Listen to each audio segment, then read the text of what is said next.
Telugu matrimony ఆషాఢం offer. ఆషాఢం full గా free.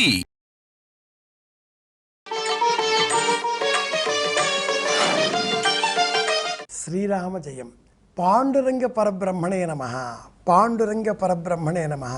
Panduranga పరబ్రహ్మణే నమః.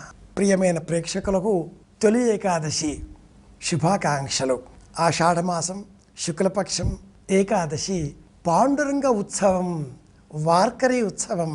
ప్రపంచవ్యాప్తంగా ఉన్న కోట్లాది మంది ఆస్తికులు నడచి నడచి నడచి నడచి పంఢరీపురాన్ని చేరేటటువంటి రోజు ఈరోజు వార్కరీ ఉత్సవం. భుజం పైన కావడి, కావడి పైన 2 బిందెలు, చెంబులు, కుండలు, అందులో పాలు, వెన్న, తినుబండారాలు పరమాత్ముడికి అర్పించే నిమిత్తమే వెళ్ళేటటువంటి ఈ ఉత్సవంలో పాల్గొనేటటువంటి కోట్లాది మంది పాండురంగ భక్తులు. అలా వెళుతూ ఉంటే ఆ దృశ్యం తనవి తీరంగా మనం చూస్తూనే ఉంటాం. వార్కరీ ఉత్సవం అంటాం. పాండురంగ క్షేత్రములో పరమాద్భుతంగా స్వామి ఉత్సవాలు ఈరోజు నిర్వహిస్తారు. తల్లిని తండ్రిని పూజిస్తే పరమాత్ముడిని కూడా శాసించే శక్తి మనకు పరమాత్ముడే అందిస్తాడు అని బోధించేటటువంటి కథ ఈ పండరీపురంలో ఉండే పుండరీకుడి కథ. అహంతో, గర్వంతో, వయస్సులో ఉన్నాను అనేటటువంటి ఆభిజాత్యంతో, స్వాతిశయంతో తల్లిని తండ్రిని దుఃఖపెట్టి అనేక విధాలుగా పాపాలు చేసి ప్రాయశ్చిత్తంతో చిట్ట చివరి కన్నులు పోగొట్టుకొని తల్లి తండ్రి కనిపిస్తే వారి పాదములు కడిగి కన్నులు తెచ్చుకొని వారిని సేవిస్తూ కృష్ణ అంటూ పిలవగా ఒక రోజున ఆ కృష్ణుడే నిజంగా విచ్చేశాడు. ద్వారం బయట నిలుచుని ఉన్నాడు. నాయనా పుండరీక, పిలిచావు కదా, బయటికి వస్తే మనం అలా తిరిగి వద్దాం. పుండరీకుడు అన్నాడు, మా తండ్రి గారు ఇంకా నిద్రించలేదు, పాత సంవాహనం చేస్తున్నాను. పరమాత్ముడు కృష్ణుడు బయట నుంచి అన్నాడు కదా, నా కాళ్ళు కాలుతున్నాయి. పుండరీకుడు అన్నాడు, అక్కడ ఒక ఇటుక ఉన్నది, ఆ ఇటుక పైన నిలుచోవచ్చును కదా. పరమాత్ముడు నిలుచున్నాడు. భక్తుడి మాట శిరసా వహించాడు. భక్తుడు ఇచ్చిన ఆ చిన్న సూచనను ఆజ్ఞగా భావించాడు. ఇంత శక్తి ఆ భక్తుడికి పుండరీకుడికి ఎలా వచ్చింది? తల్లి తండ్రి మాట విన్నందువల్ల వచ్చింది. తల్లిని తండ్రిని సేవించినందువలన వచ్చింది. మనం పుండరీక కథను తెలుసుకుంటే, పాండురంగ క్షేత్రానికి వెళితే తెలుసుకోవలసిన నీతి, ధర్మము, న్యాయము ఇదే. ఆషాఢ తొలి ఏకాదశి విశేష ఉత్సవం కూడా ఇదే. వరుణప్రకాశము అనేటటువంటి యజ్ఞాన్ని పూర్వకాలంలో ఈ రోజున మహర్షులు ప్రారంభం చేసేటటువంటి వారు. తొలిగా లభించే ధాన్య రాశిని ఈరోజు ఆహారంగా స్వీకరించకుండా తొలి ఏకాదశి ఉపవాస వ్రతం అని చెప్పి అగ్నిహోత్రుడికి అర్పించేవారు. ఆ వ్రతమే వరుణప్రకాశము అనే పేరు గల యజ్ఞం. ఇలా చేసేటటువంటి క్రమంలో ఉపవాసం ఈ రోజుతో ప్రారంభం.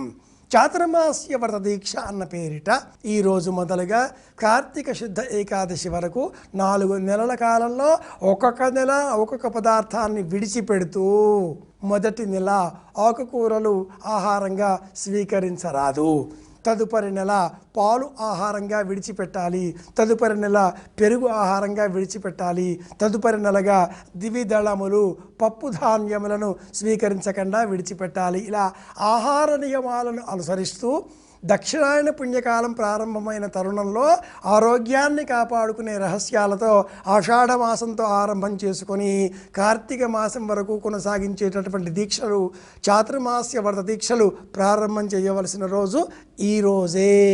ఆషాఢ శుద్ధ ఏకాదశి తొలి ఏకాదశి, శయన ఏకాదశి అన్న పేరిట పరమాత్ముడు ఈ రోజున నిద్రకు ఉపక్రమిస్తాడు అని మన పురాణాలన్నీ తెలియజేస్తూ ఉంటాయి.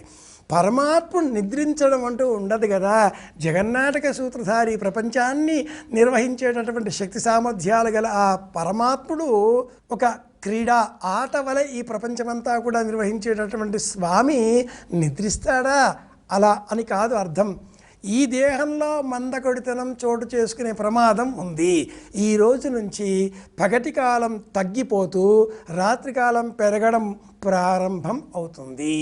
కాలంలో వచ్చే ఈ మార్పులను గుర్తించిన ప్రాచీనులు వైజ్ఞానికంగా ఈ మార్పులను మన జీవితానికి ఆరోగ్యాన్ని, ఆనందాన్ని, అర్థవంతమైన జీవన విధానాన్ని అందించే విధంగా మార్చడంలో ప్రతి మార్పును ఒక పండగ, ఒక వ్రతం, ఒక ఉత్సవం అంటూ తెలియజేశారు.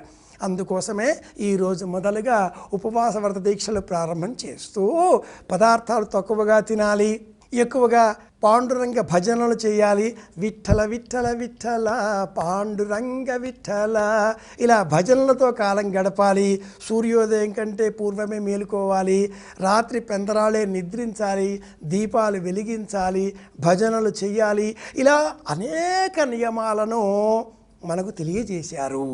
ఆషాఢమాసం తొలి ఏకాదశి, ఇది ఈనాటి విశేషం. ఇతర ఏకాదశి వ్రతాలు ఉపవాస దీక్షలుగా పాటించినా పాటించకపోయినా ఈరోజు తప్పనిసరిగా ఏకాదశి వ్రతాన్ని పాటిద్దాం.